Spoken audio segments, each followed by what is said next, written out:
Esa canción no existe en español si no es por mí. No, mentira, o sea, no sé quién más la haya traducido, pero bueno. Sí. Muy bien, hermanos, vamos a empezar. Shabbat Shalom.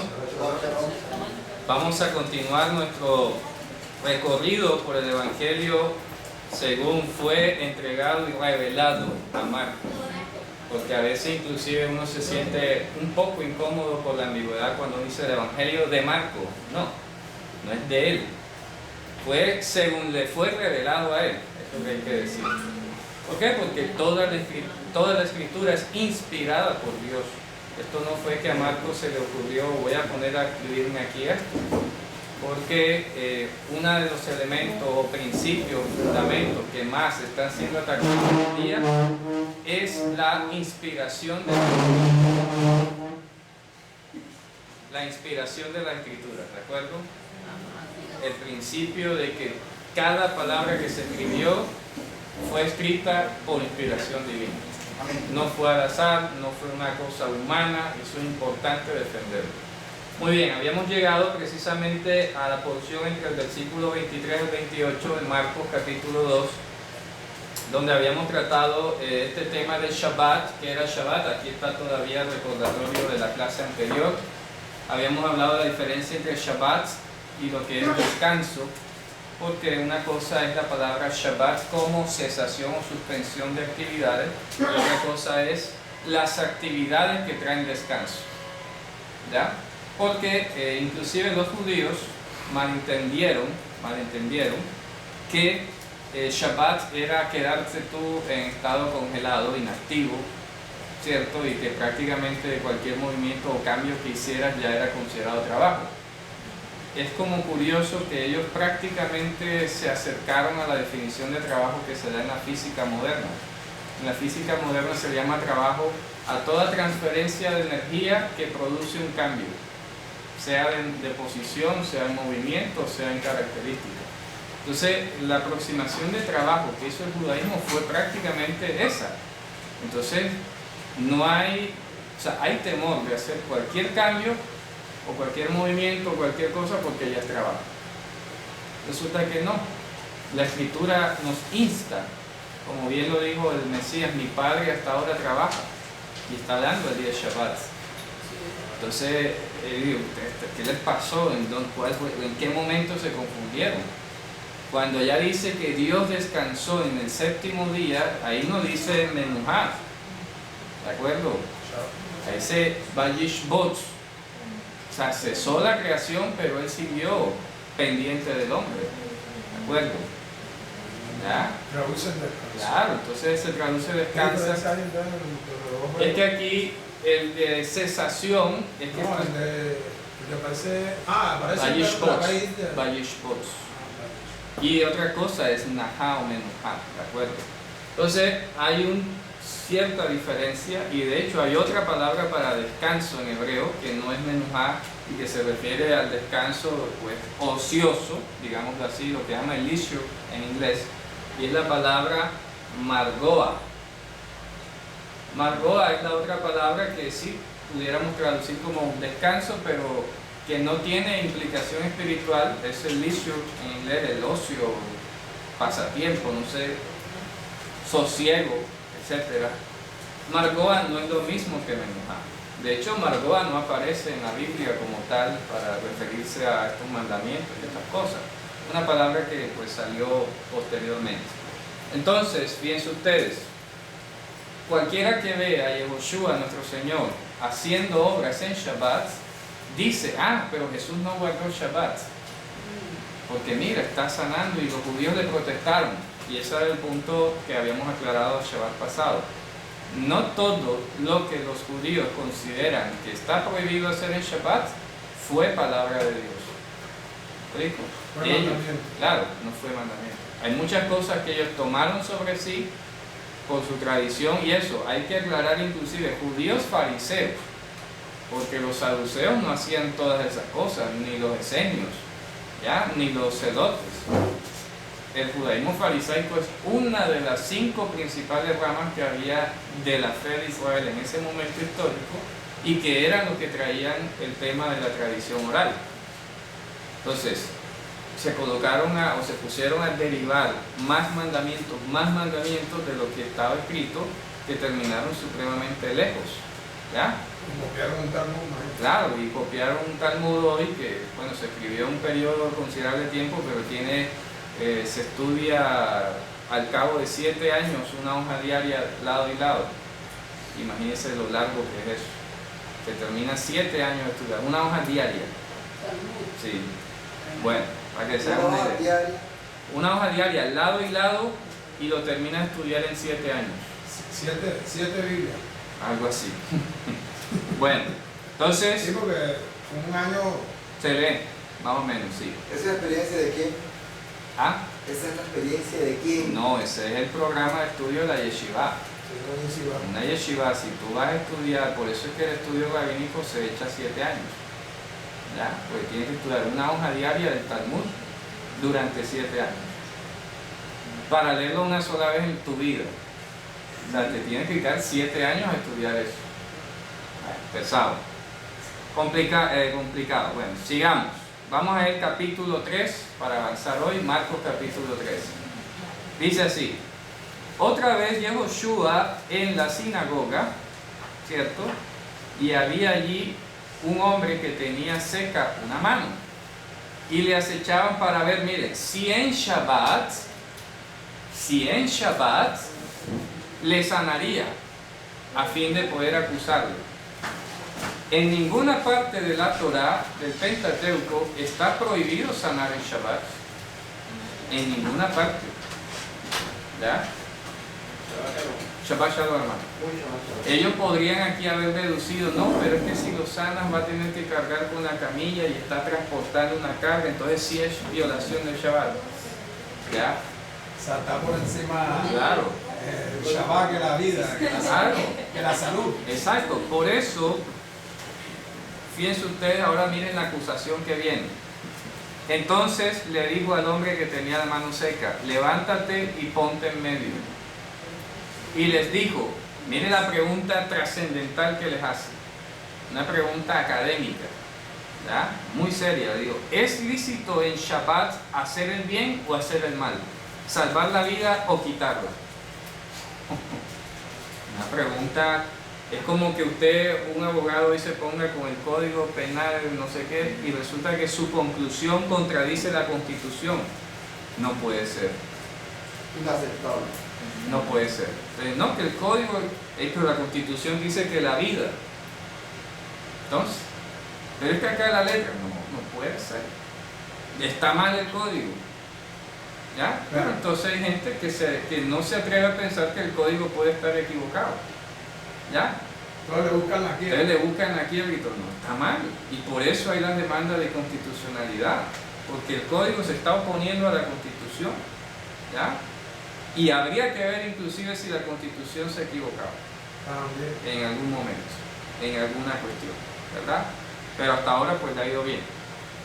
¿Qué ocurre? Aquí es una pregunta de ese nivel. Bueno, ¿es lícito hacer el bien Shabbat? Vamos al punto. ¿Es lícito hacer el bien Shabbat, salvar la vida o quitarla? Ya, eso, ahí con esa pregunta, eso es como diría la Corte Constitucional, esta es la pregunta problema. El problema jurídico a continuación a resolver es este. Ya, tenemos una persona que si no se sana se muere. ¿Usted qué hace en Shabbat? El principio de la Torá dice, pero tú elegirás la vida. Vamos a leerlo, eso está en Deuteronomio. Y todavía hay quienes creen de pronto que esto es la opción, que para el libre albedrío. Aquí no dice eso. En Deuteronomio 30, versículo 19, vamos a leerlo, que ahí es donde viene el principio fundamental de la vida. Despacio. La defensa de la vida. Deuteronomio 30, 19. Dice: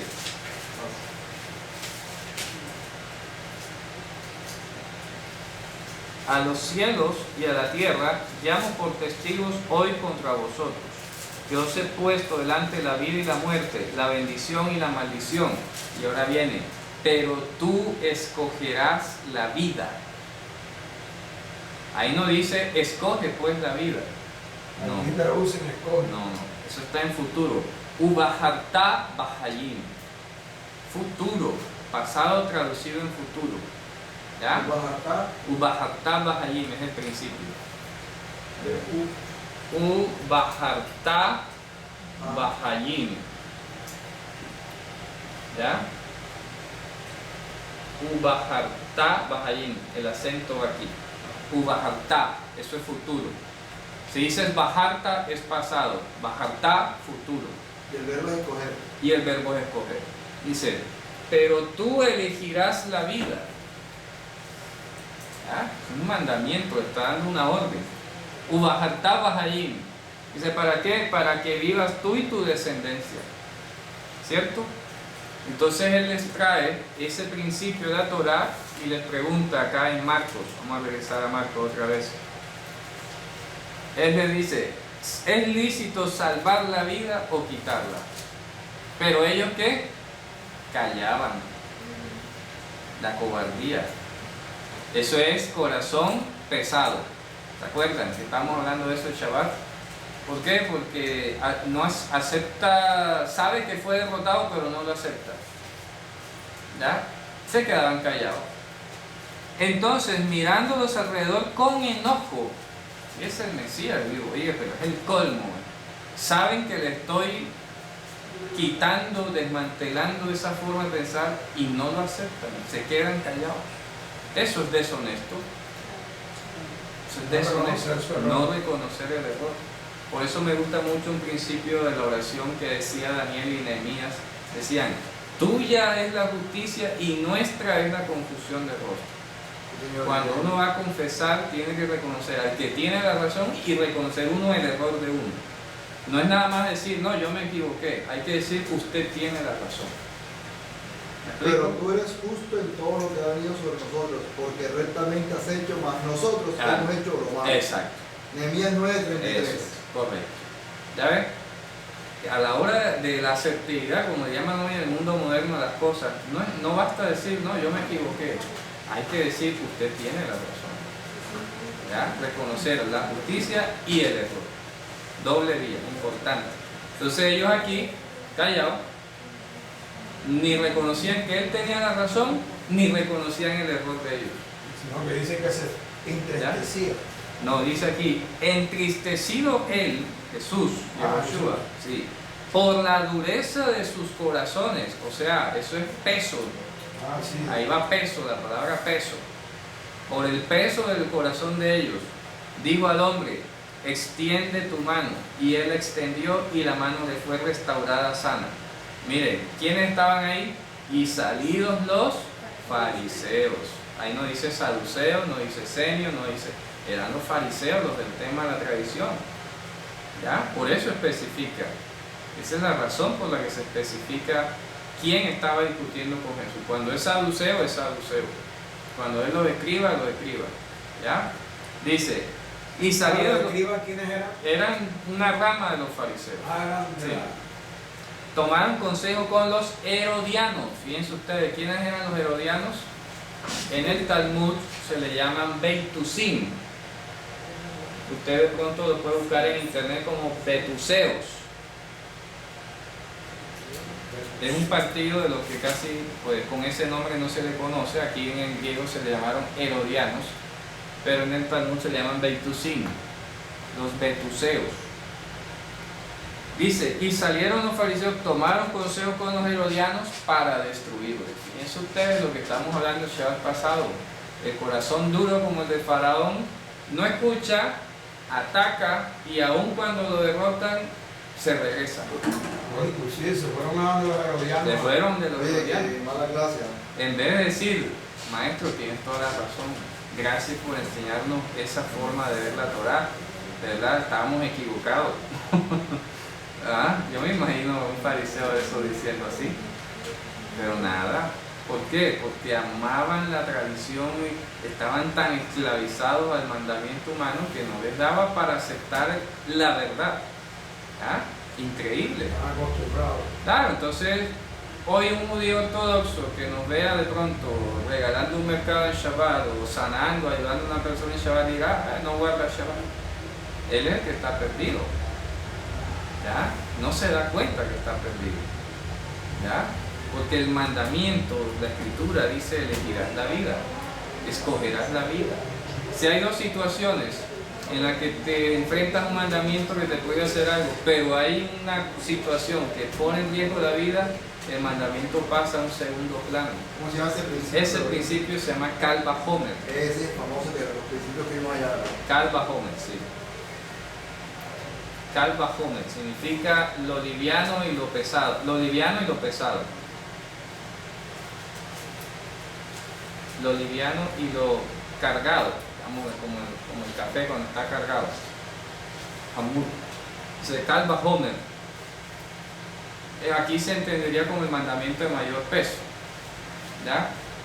Y fíjense ustedes que hay un dicho también en Talmud, en Avot capítulo 2, que dice: sé muy claro y muy presto con el mandamiento grande, con el mandamiento pequeño, como lo eres con el grande, porque no sabes cuál es la retribución de los mandamientos. Así es. ¿Ya? ¿Sé qué? Sé muy claro y presto con el mandamiento grande como con el mandamiento pequeño. Ahí aparece Kal Vachomer. Dice: Bamitzvah Kalá kemo Bahamurá. ¿Ya? El Rey Zahir, Bamitzvah Kalá Kabahamurá. Dice: sé muy claro y presto con el mandamiento que es ligero como con el que es cargado, porque no sabes cuál es la retribución de los mandamientos. O sea, cumple ambos. Tienes que cumplirlos con el mismo interés, con el mismo entusiasmo. Un mandamiento ligero, digamos, que la Torah dice: si ves a un nido y hay una paloma con unos huevos, coge los huevos y deja ir a la paloma. Eso cualquiera diría: bueno, pero eso es como irrelevante, quién sabe. Hay que cumplirlo con el mismo interés cuando dice: no matarás, porque no sabes cuál es la retribución de los mandamientos. Por eso el Mesías nos dejó muchas pistas, inclusive dijo: si eres fiel en lo poco, eres fiel en lo mucho. ¿Ya? Que coge el mandamiento ligero y lo pisotea: nadie me está viendo, voy a comer un salchichón aquí. ¿Ya? ¿Qué me explico? Sé presto con el mandamiento ligero como con el difícil, porque no sabes cuál es la retribución. Y el Mesías lo dijo: si eres fiel en lo poco, eres fiel en lo mucho. ¿Ya? Importante. De ahí salió una expresión que se dice: ser temeroso de Hashem aún en los secretos. ¿Ya? Yereh Hashem afilu baseter. Muy bien, sigamos. Entonces fíjense, la dureza del corazón de los fariseos es la que hace que la Torah hable lo que no es. ¿Me explico? O diga lo que no es en realidad. Es la dureza del corazón de ellos, no la Torah. La Torah está escrita allí, está virgen, en su estado virgen como Dios la dio, y la dureza del corazón humano es la que la tuerce para su propia perdición. De eso habló el apóstol Pedro, dijo: pero los indoctos tuercen las cartas de Pablo así como las otras escrituras para su propia perdición. Sí, porque en últimas termina siendo una estupidez, no le hace bien a nadie. ¿Ya? Muy bien. Sigamos, versículo 7, capítulo 3. Pero Yehoshua se retiró al mar con sus discípulos y le siguió gran multitud de Galilea y Judea, de Jerusalén, de Idumea, que es Edom, del otro lado del Jordán, y de los alrededores de Tiro y Sidón. O sea, vamos a graficar esto en el mapa, porque eso es mucha gente. Eso fue una gran migración interna que hubo allí. Supongamos que este es el mapa de Israel, como siempre lo vivo haciendo. Mar de Galilea, más arriba aquí, luego río Jordán, aquí el Mar Muerto. ¿Ya? Vamos a ubicar las regioncitas que lo están siguiendo ahí. Judea tenía más o menos este límite. Judea. Galilea era esto, así, porque hay alta y baja Galilea. Vamos a poner Galilea. Acá está Tiro y Sidón. Tiro, que está en lo que es hoy el Líbano. Tiro y Sidón, que eran dos ciudades costeras donde salieron los fenicios. ¿Ya? Idumea está aquí. Abajo del Mar Muerto. Sí, del otro lado del Jordán. Toda esta región acá era Idumea, sí. Abarcaba, creo que hasta Sodoma y Gomorra. Y luego viene, o sea, y Jerusalén, que está acá. Entonces no solamente de la capital sino que de toda la provincia de Judea, vamos a colocarlo así, Galilea, Tiro y Sidón. ¿A dónde? Al mar. Él se ubicó aquí en el mar, ¿cierto? Dice, oyendo cuán grandes cosas hacía, grandes multitudes vinieron a él. O sea, hubo mucha gente que atravesó de aquí, de acá, de acá, de aquí, locales de Galilea. Y él estaba aquí en el mar de Galilea. El Yam Kinneret, como se le llama en hebreo. Yam Kinneret es el nombre hebreo del mar de Galilea. Yam Kinneret. Muy bien. Y dijo a sus discípulos que le tuviesen siempre lista la barca a causa del gentío, para que no lo oprimiesen. Porque había sanado a muchos, de manera que por tocarle, cuantos tenían plagas caían sobre él. Piensen ustedes qué hermoso eso, ¿ah? Como dice que él iba a cargar nuestras enfermedades. Y los espíritus inmundos, los poderes de inmundicia, al verle, se postraban delante de él y daban voces diciendo: tú eres el heredero del reino de los cielos. ¿Ya? ¿Qué es lo que significa el Hijo de Dios? El repartidor del don divino. El repartidor del don divino. Eso, correcto. Tú eres el repartidor del don divino. Mas él le reprendía mucho para que no le descubriesen. Bueno, sigamos al 13. Después subió al monte y llamó así a los... ¿Cómo? En el sentido de que ellos, cuando, por ejemplo, el apóstol Pablo iba llegando a una ciudad que era Libia, él llegó allí y había una muchacha que tenía espíritu de adivinación. Entonces la muchacha dijo: estos hombres vienen declarando las maravillas de Dios. Y vino Pablo y se volvió y dijo: cállate. ¿Por qué? Porque si se le deja hablar y no se le manda a callar, no tanto para que lo descubriesen quién era él, sino para que no les creyesen a los espíritus de adivinación. ¿Me explico? Entonces, para que no descubriesen, no es porque él tuviera miedo de ser identificado, si todo el mundo sabía quién era él. El problema era para que ellos no hablasen de manera que les creyeran a ellos. ¿Me explico? Entonces, por eso ahí tú estás adivinando, cállate. Aquí lo que se advierte es eso. No de que Jesús tuviera miedo o quisiera andar escondido. No. Está reprendiendo a los espíritus de adivinación. ¿Ya? Que está diciendo: este es el Hijo. No, cállese, usted no tiene nada que decir. O sea, que ellos tienen revelación. No tienen revelación. Para nada, no tienen autoridad para hablar en nombre del Señor. ¿Ya? Eso es cuando se le ordene, pero no porque ellos lo puedan hacer. Cállese de ahí. Muy bien. Versículo 13. Después subió al monte y llamó así a los que él quiso. Ojo, importantísimo esto, ¿ah? Para que se quede otra vez claro que no hay libre albedrío. Los apóstoles no fueron apóstoles porque ellos quisieron. Yo voy a elegir a seguir a Jesús. Yo voy a ser apóstol de él. No. Los que él quiso. ¿Ya? Eso no es que yo quiero, me apunto. No. Los que él quiso. Que quede claro, él nos escoge. Y vinieron a él y estableció a 12 para que estuviesen con él para enviarlos a predicar, y que tuviesen autoridad para sanar enfermedades, para echar fuera demonios. A Shimón, a quien puso por sobrenombre Keipá en arameo. ¿Ya? Su nombre es Shimón y le puso por sobrenombre en arameo Keipá, que es roca o piedra. ¿Ya? En hebreo. Es en arameo. Sí, esto es arameo. Keipá. Eso es arameo. Keipá. De ahí viene Cefas. Ese español me da una cosa. Cefas. ¿Ya? No, Cefas. Keipá. Keipá. Arameo. Piedra. En hebreo es Sela. Sela. ¿Ya? Sela. ¿Ah? Son idiomas. ¿Qué motivo? Ah, porque él le puso a... Sería por la dureza, me imagino yo. La rudeza. ¿Ya? Por los sobrenombres que él le puso aquí, pues no indican otra cosa, sino como características de ellos. ¿Ya? Y de hecho Pedro tenía un carácter muy fuerte. Fíjense ustedes que yo me sorprendí hace poco. Bernabé, que aquí le llaman Bernabé en español, él se llamaba Yosef en hebreo. Y le pusieron por sobrenombre Bar Nehamá, que es el hijo de la consolación. Y de Bar Nehamá en arameo pasó a Barnabá y a Bernabé en español, Saniporais. Bar Nehamá, Bar Nehamá, Bar Nehamá, Barnabá, Bernabé. ¿Ya? El español se distorsiona mucho.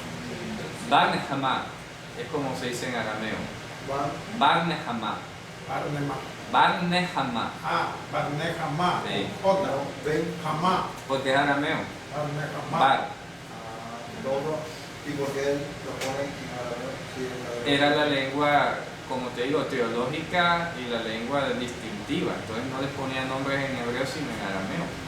¿Ya? Curioso. Perdón, entonces nuestro Señor Josué, él hablaba el arameo Los y dos hablaba idiomas, claro. los dos. Claro, los dos idiomas hablaba. Era bilingüe. Sí, pues el arameo era la lengua prácticamente universal. Sí. Y el griego no. El griego, pues no sé, probablemente, yo dudo mucho que humanamente hablara griego, porque es una lengua, inclusive una lengua signo de maldición. ¿Por qué? Porque en Deuteronomio 28 dice: el Señor traerá contra ti una nación desde lejos cuya lengua no entiendas. ¿Ya? Y resulta que el griego es una lengua indoeuropea, no es una lengua semítica. Casi todas las lenguas semíticas se pueden entender. ¿Ya? Es como portugués, español, italiano, francés, se entiende. Pero ya que te hablen a ti en ruso, en chino, ya, o sea, y no te pillan ni media. ¿Ya? Ya eso es otro nivel. En cambio, las lenguas romances se conocen. Entonces lo mismo pasa con, si tú sabes hebreo, aprendes arameo rapidito y aprendes árabe. Muy fácil. Ya están ahí, tienen la misma estructura gramatical, un vocabulario común, etc. Pero si ya te vienen hablando en griego y latín, eso suena full extraño. ¿Ya? No se entiende. Entonces, yo dudo mucho que los judíos en ese entonces se le midieran a hablar griego. ¿Ya? Arameo y hebreo era lo común. El copista dejó esos textos en arameo intencional, deliberadamente, Yo digo que sí hubo la intención. ¿Por qué? Porque el caso de Bernabé es ejemplar y es típico. Como lo he dicho, como en griego no hay J, ¿ya? Entonces, si usted escribe Nehamá en arameo, termina en Aleph, Nehamá. Entonces, al oído griego eso sonaba más fácil de decir Navá. Imagínense ustedes. ¿Ya? El sonido J al griego le quedaba de para arriba. ¿Y cómo voy a poner Nehamá si eso ni siquiera lo puedo escribir? Si no hay J, ¿qué pongo? Puso fue Nafá en griego, pero en arameo es Nehamá. Esos eran sonidos imposibles. No es como... No, es Nehamá. No digo, el griego no tiene, creo que un sonido... Es áspero, pero es un acento. No, un acento. Esto se lee, por ejemplo, la O, si le ponen este símbolo es Jo. Esta O le ponen esto es Jo. Pero acá eso nada más se puede usar al principio de las palabras, no en medio. Sí. Entonces no se puede poner... espíritu. Esta palabra no se puede escribir en el griego. No se puede escribir. ¿Ya?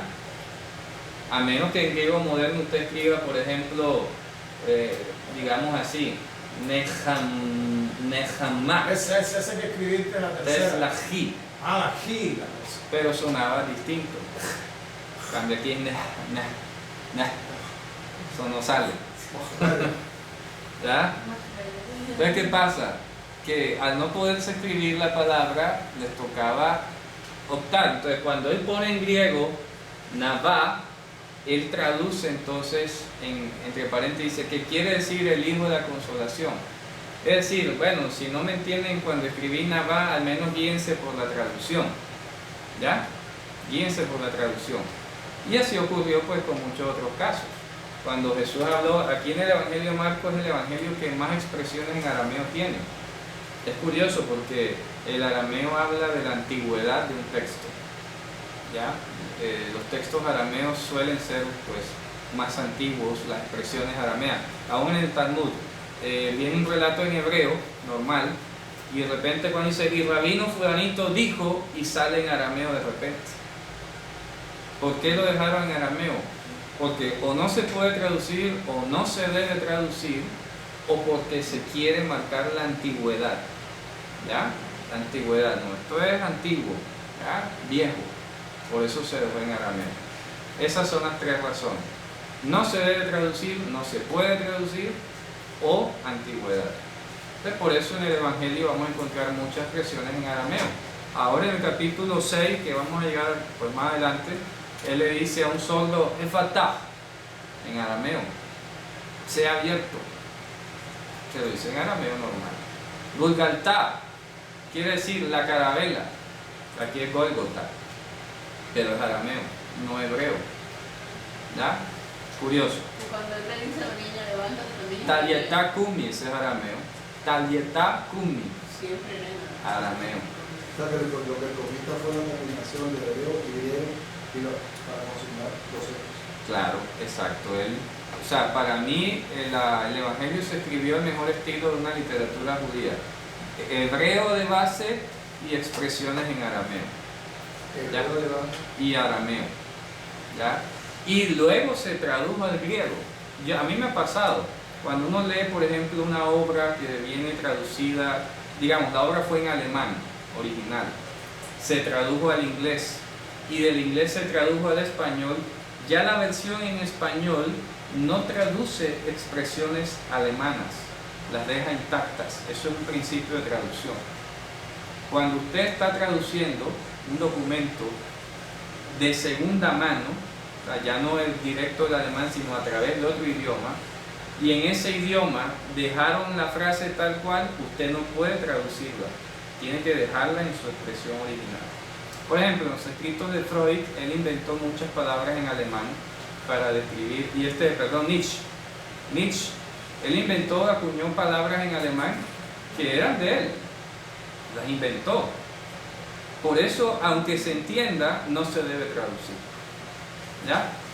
Eso es un principio que pues, me sorprende que hasta la luz de hoy siga funcionando y lo veo reflejado en el Evangelio. Por eso yo personalmente sostengo que el Evangelio fue una traducción. Lo que tenemos ahí en griego es una traducción de un texto original hebreo o arameo. ¿Ya? O arameo. O arameo. Y o arameo. ¿Ya? Con citas. Muy bien. Sigamos. Vamos a ver, por ejemplo, algunos otros ejemplos aquí. Y a Jacob, hijo de Zebedeo, y a Johanán, hermano de Jacob, a quienes les puso ¿qué? Mire ese otro atropello a la lengua aramea. Boanerges. Wow. ¿Qué significa qué? Ah, eso no es hebreo, no es griego, eso es arameo. ¿Ya? Pero no se dice Boanerges. ¿Verdad? Eso en arameo se dice Neira'an, Neira'im. ¿Ya? Neira'im. Pero eso es imposible para el oído griego. Neira'im. ¿Ya? Neira'im. ¿Cómo? Boanerges. ¿verdad? O sea, yo oía Boanerges. Sí, oían, y eso, aquí que en español nos traiciona la G, al menos deberíamos pronunciar Boanerges. Boanerges, ¿ya? Boanerges, porque así sonaría en griego, pero en español decimos Boanerges. En arameo, en Neiraim, ni por ahí. Entonces eso refleja la crisis idiomática que había pues, al momento de traducir expresiones originales del arameo. En hebreo sería Bnei Ra'am. Ra'am.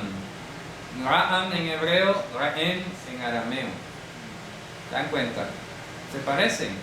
Bnei Ra'am, Bnei Ra'em. Hebreo, arameo. Pero de ahí a Boanerges, por favor. ¿Ya? Por favor. Boanerges, wow. Nerahem. ¿Ah? Fíjate tú, ¿cómo le explicas tú eso a la persona ahí en una esquina tomándote un jugo? Eso es difícil. Tienes que tener un tablero y mostrarle. Sí, eso no lo tocan, eso no lo tocan. Nerahem. Pero para efectos prácticos de una evangelización se dice que eso no tiene un valor agregado importante porque eso no hace parte de la obra redentora ni salvífica. Ahora vas a ver por qué te menciono esto. ¿Por qué lo digo? Porque así como ocurre con un simple nombre,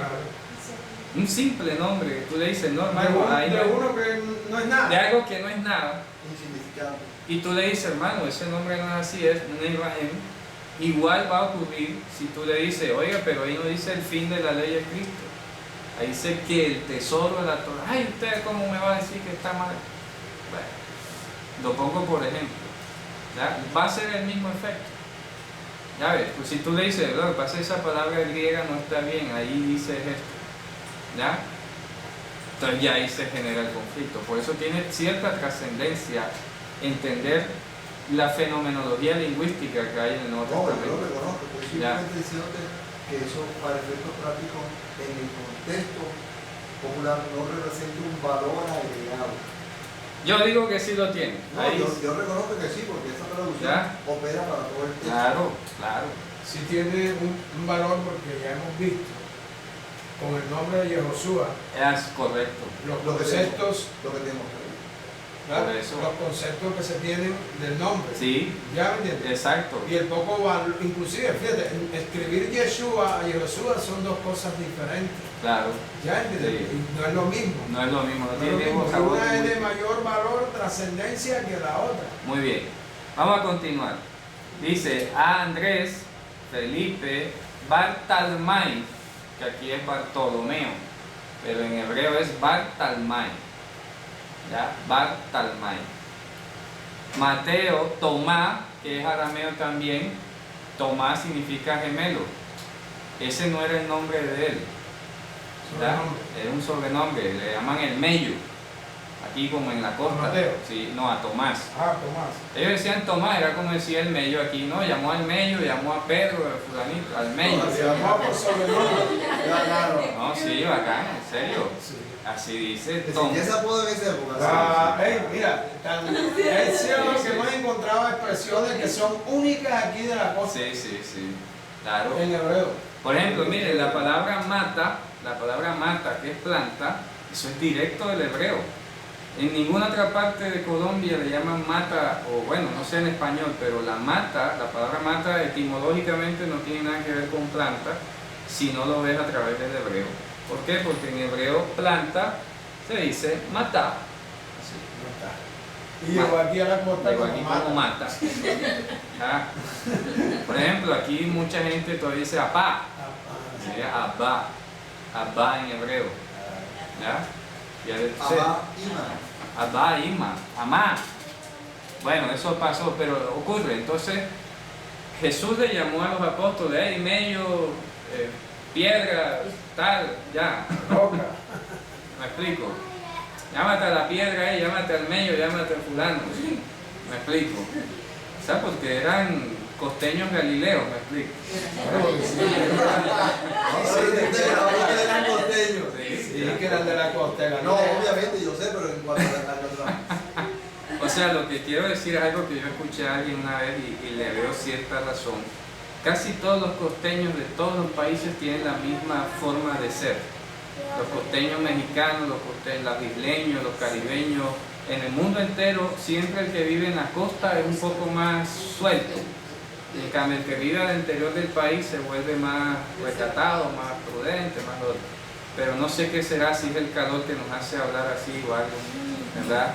Pero lo mismo ocurría, como estaba el mar de Galilea y estaba la región de Tiro y Sidón ahí al frente de Galilea, los galileos eran como los costeños de acá, ¿ya? Y de hecho hablaban el hebreo de una manera un poco distinta.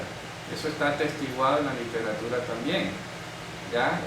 Ahí está el ejemplo en la Biblia inclusive, a los que en Jueces capítulo 12, los de Judea le preguntaban a los efraimitas, que eran al norte de Galilea, Dishibolets, y ellos decían Sibolets, porque no sabían pronunciarlo bien.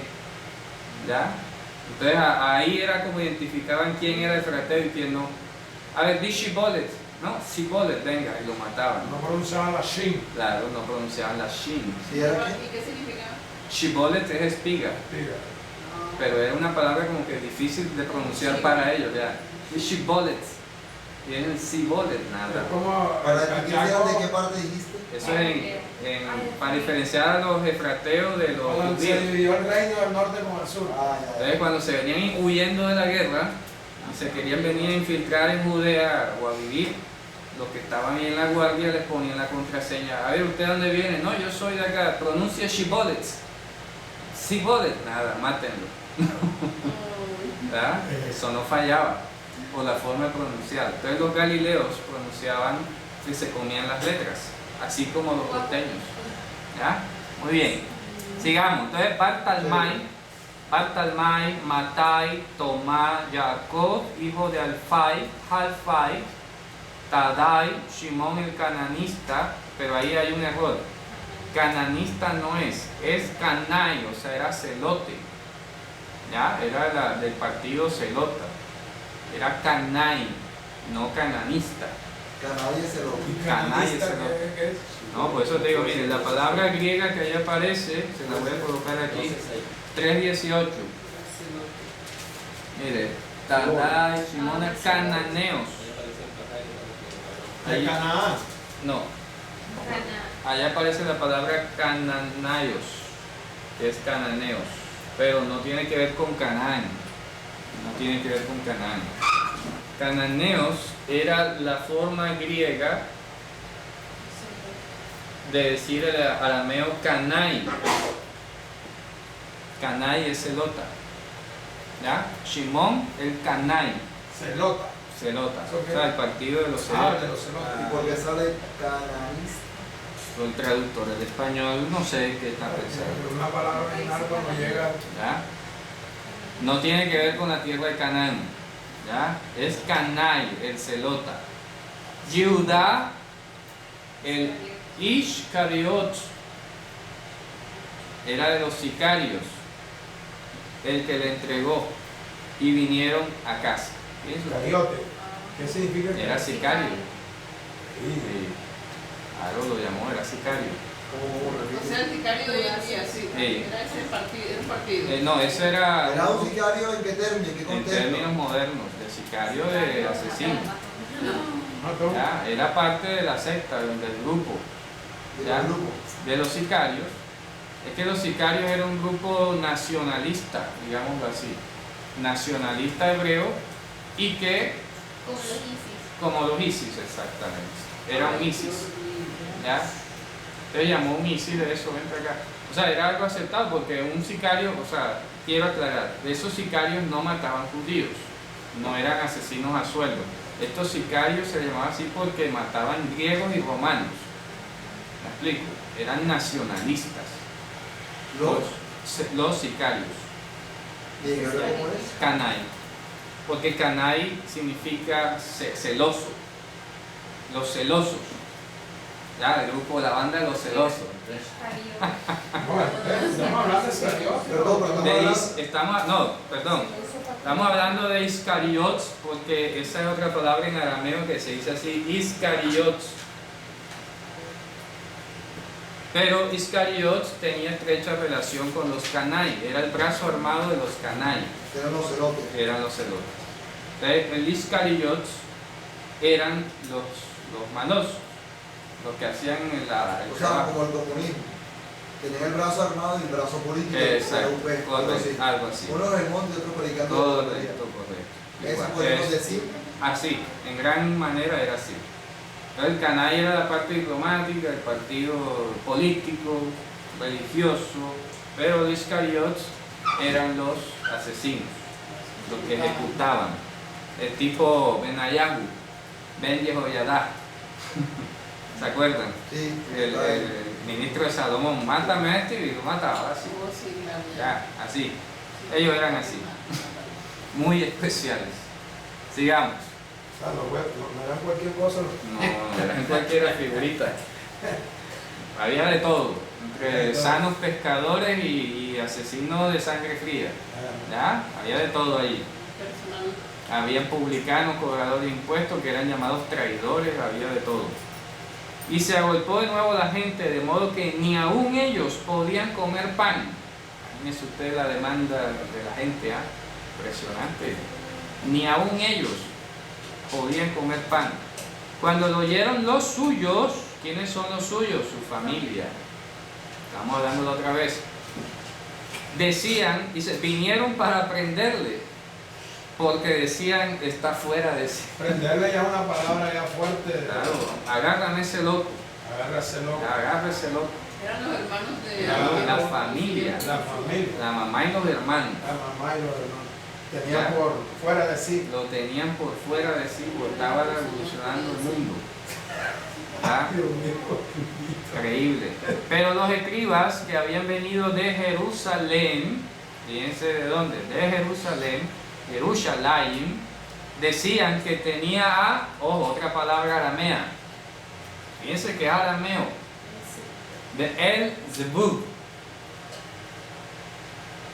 De El Zebub. ¿Ya? En hebreo no sería de él, sino Baal. Baal Zebub. También esa es aramea. Esto es arameo. De El Zebub. Significa el señor de las moscas. El señor de las moscas. Eso es arameo, eso no es hebreo. ¿Ya? Beelzebub era una denominación de la potestad demoníaca más tesa del Medio Oriente, ¿ya? La más dura, la más temeraria. Entonces decían, dime. En Israel también significa el Señor de las moscas. Sí, claro, eso es un nombre propio prácticamente. Cuando uno va a decir Señor de Israel, puede decir Baal. Baal, pero Baal se utiliza mucho cuando tú vas a referirte al dueño de una casa. Baal Habayitz es el dueño de la casa.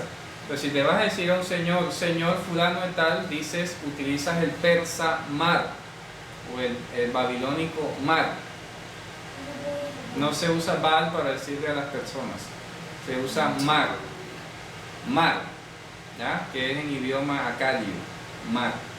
Y Marat es señora, no se dice Baalá. Entonces, Beelzebub es el nombre de esa divinidad, de esa potestad del Medio Oriente, que era la más temida, porque moscas indicaba pues que era de la muerte, ¿ya? Era una alusión de que era el que mataba y podría. También lo que dice ahí, De las 10 plagas. algo así. Les decían que tenía a Beelzebub, aquí ponen Beelzebub, pero se comen una B, ¿ya? Es con B pequeña, Beelzebub, Beelzebub. Y que por el príncipe de los demonios echaba fuera a los demonios. Solamente a ellos les cabe eso en la cabeza, ¿verdad? Porque esto es importante anotarlo. Hasta el día de hoy el judaísmo no tiene ni el ABC de lo que es la demonología ni la guerra espiritual, ¿ya? No tiene la más remota idea. Y en esta época, el siglo I que estamos leyendo acá, lo que los judíos sabían acerca de demonios, lo sabían era por los griegos, ¿ya? Muchos nombres de demonios griegos se pasaron al hebreo, ¿ya? Y se los prestaban o los traducían, así como hicieron con los dioses griegos que los tradujeron al latín. Entonces Zeus en Grecia pasó a Júpiter en Italia, en Roma. Entonces aquí pasaba igual, del griego, digamos, Limsun pasaba, digamos, a Nizikin en arameo y así, por el estilo. Entonces Beelzebub sí era un nombre propio de un dios, de una potestad demoníaca en Oriente Medio. ¿Y qué ocurre? Que ellos pensaban que esto funcionaba de estilo, ¿cómo es que se llama el de Goku? El Dragon Ball Z, ¿ya? Como que tú tienes aquí un demonio domesticado, y si te enfrentas a otro que tiene otro demonio, pero es de menor grado, tú sacas el tuyo y le muestras un Kamehameha eso y ya lo echas. Ellos creían eso. Y los judíos, muchos rabinos, tenían demonios domesticados. ¿Ya? Domesticados. Y cuando iban a una situación donde había un problema, ellos leían, el demonio les susurraba al oído, yo puedo con este y tal, entre comillas. Ellos pensaban eso y hacían la supuesta expulsión de demonios. Pero resulta que eso se lo reveló Jesús aquí a ellos en ese momento histórico. Y le dijo, ¿sabes qué? Están equivocados. Satanás no está dividido. Ustedes visualmente ven que la potestad del otro se va y cree que el de ustedes era más fuerte y los ganó. Es bueno. Y es bueno. ¿No? Lo que están haciendo es jugar al ajedrez. El peón se vuelve torre, se vuelve caballo, se vuelve rey. ¿Ya? Cuando ese menor, que ustedes creen que es menor, se va, es porque trajo otros 7 peores. ¿Ya? ¿Me explico? ¿Ustedes creen que se va? No, no se va. Él hace una vuelta y se trae 7 peores. Metido el que ustedes creen que están usando. ¿Ya? Terrible. Por eso es que él más adelante les hace la confrontación y dice, pero si yo por el Espíritu, el poder de Dios, Porque lo acusan de que por el dedo de Dios del el diablo, demonio, es el que echa los espíritus. no, por Belcebú echa todos los demonios, Claro. entonces le dice para que sepa. Claro, no. Vamos a seguir leyendo. Y habiéndolos llamados les decían parábolas. Mire cómo dice el proverbio. ¿Cómo puede Satán echar fuera a Satán? ¿Ya? Satán en hebreo significa el acusador. ¿Ya? En arameo es Satanás. Y en español, Satanás. Es Satán en hebreo, Satanás en arameo. Hasatán es cuando tiene artículo. Satán es el nombre solo. Y en árabe se dice Shaitán. Satán, Satanás, Shaitán, se parece mucho. Y habiendo llamado, dice, ¿cómo puede Satán echar fuera a Satán? Si un reino está dividido contra sí mismo, el tal reino no puede permanecer. Fundamental, una regla fundamental está diciendo. ¿Ustedes creen que el diablo está dividido y que él mismo se enfrenta con el uno con el otro? Señor, está equivocado, está más organizado que ustedes. ¿Ya? Está más organizado que ustedes. Ellos funcionan como un ajedrez. Tendrán sus demonios que hacen un trabajo de labor de campo y vienen después los pesados, pero no están echándose entre ellos. Están ganando territorio. Y si una casa está dividida contra sí misma, tal casa no puede permanecer. ¿Ven usted hasta quién sabe si Napoleón leyó eso? ¿Cierto? Que dijo, divide y vencerás. ¿Ya? Quizá algo sacó de ahí. Y si Satanás se levanta contra sí mismo y se divide, no puede permanecer, sino que ha llegado a su fin. ¿Ya? Ninguno puede entrar en la casa de un hombre fuerte y saquear sus bienes si antes no le ata, y entonces podrá sacar su casa. Eso es lo que, ahí está la parábola, ahí está la revelación. Él dice, si Satanás quiere venir a poseerlos a ustedes, primero los tiene que convencer del error, de un error, ¿ya? Envolverlos. Cuando ya los tenga engrupidos, ahí sí los devora. Por eso es la parábola. Dice, un hombre fuerte no entra en una casa si antes, a saquear sus bienes, si antes no ata a los que están ahí. ¿Ya? Entonces ustedes están cayendo en la atadura del diablo. Porque el diablo los mantiene engañados con ese cuento de que está dividido, de que ustedes poseen demonios domesticados que pueden más que otros, y resulta que los está amarrando con eso. ¿Ya? Y ahora sí les va a saquear los bienes. Sigan así y le van a terminar saquear todos los bienes. Esa es la parábola. ¿Se dan cuenta? Por eso le está diciendo la parábola. Por eso dice, de cierto os digo que todos los pecados serán perdonados a los hijos de los hombres y las blasfemias cualesquiera que sean. Pero cualquiera que blasfeme contra el poder de Dios, ¿ya? El Ruach HaKodesh, no tiene jamás perdón, sino que es reo de juicio eterno, porque ellos habían dicho tiene Ruach Tuma'ah, ¿ya? O sea, poder de contaminación. Y aquí viene un tema importante a tratar. ¿Qué es la blasfemia contra el Espíritu Santo? Es la pregunta. Hay varios grados. Esa que acabamos de leer es la más descarada, la más burda, digámoslo así, que al Ruach HaKodesh tú le llames despóticamente y despreciativamente Ruach Tuma'ah, o sea, poder de inmundicia, ¿ya? Poder de desorden, Tuma'ah. Ruach HaKodesh, no, tú no tienes Ruach HaKodesh, tú tienes Ruach Tuma'ah. Es blasfemia en primer grado, ¿ya? Pero hay otro grado de esto y es lo que implica la presencia de Ruach HaKodesh, porque habíamos dicho que uno de los nombres del Espíritu Santo en el Nuevo Testamento era la consolación de Israel, Amén. Nehamatá de Israel en arameo. Amén. Entonces, la Nehamatá de Israel, o el Ruach HaKodesh, solo iba a venir cuando viniera Mashiach. ¿Ya? Entonces, negar a Mashiach es negar la consolación de Israel, es negar al Ruach HaKodesh, y de ahí para adelante es igual a decir que Ruach Tuma'ah.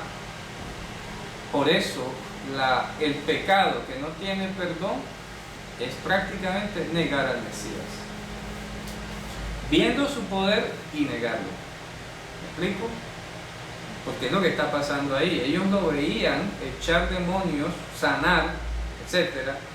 Y decían, no, Ruach Tuma'ah, ¿ya?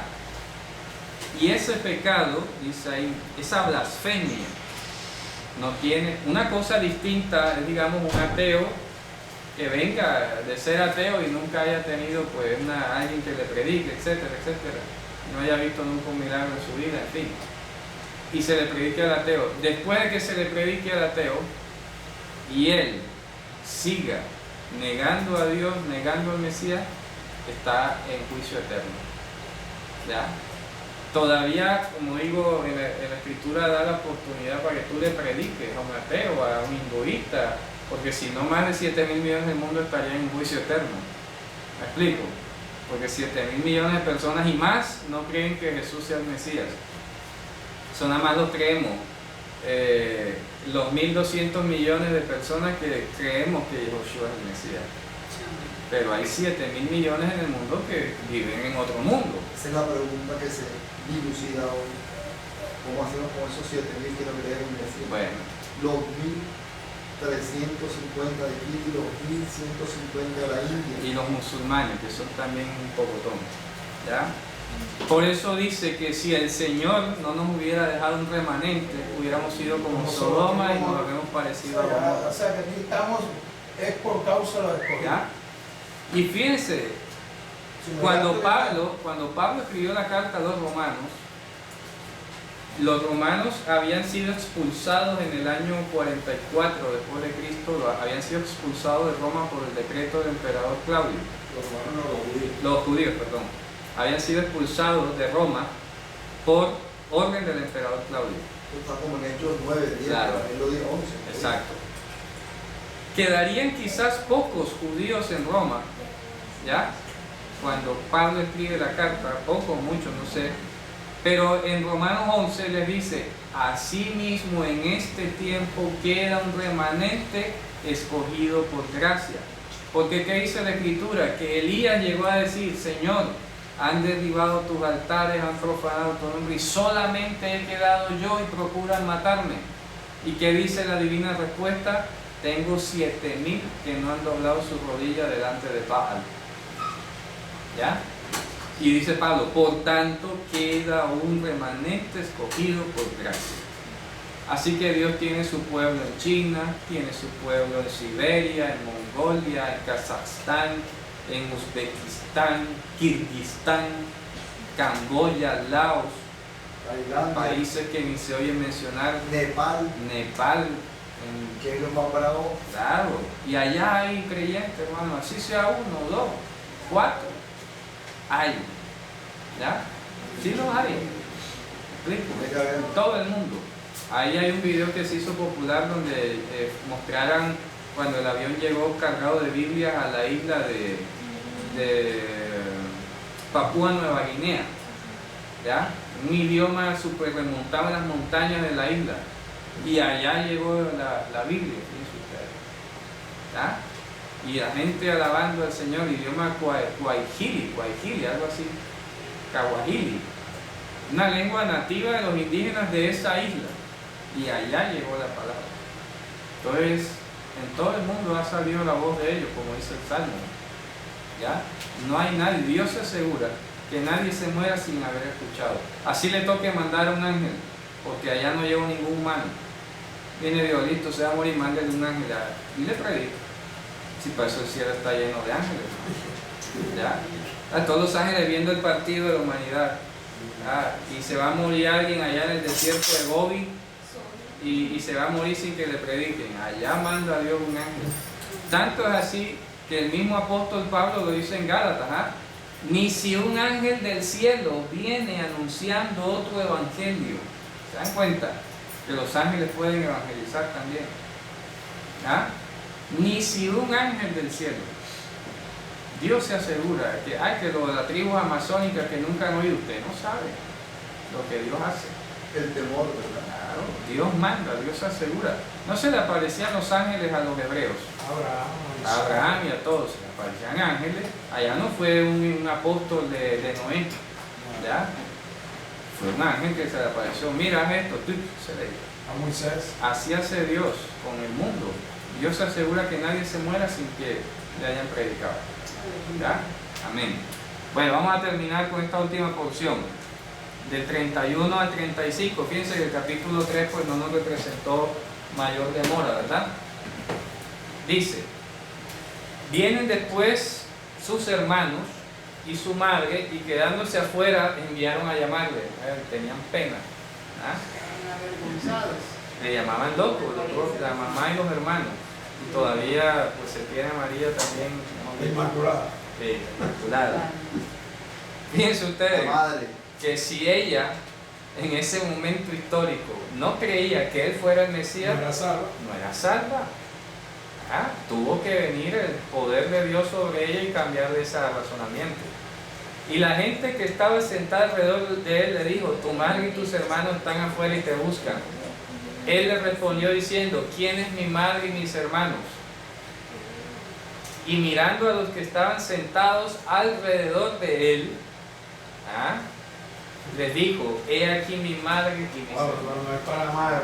Uf, Una persona que diga eso delante de su mamá y su hermano y delante de otro, te manda loco que ni a la mamá. claro. Lo primero que va a decir. Claro, y la pregunta que hay que hacerse es por qué su mamá y sus hermanos no estaban con él, ¿ya? Porque él a los que veía decía: ven y sígueme, ven y sígueme. ¿Y por qué su mamá y sus hermanos no estaban con él? Pero vio a los que estaban alrededor, dijo: he aquí mi madre y mis hermanos. Porque mira lo que el Evangelio registró, lo que ellos pensaban de él, está fuera de sí.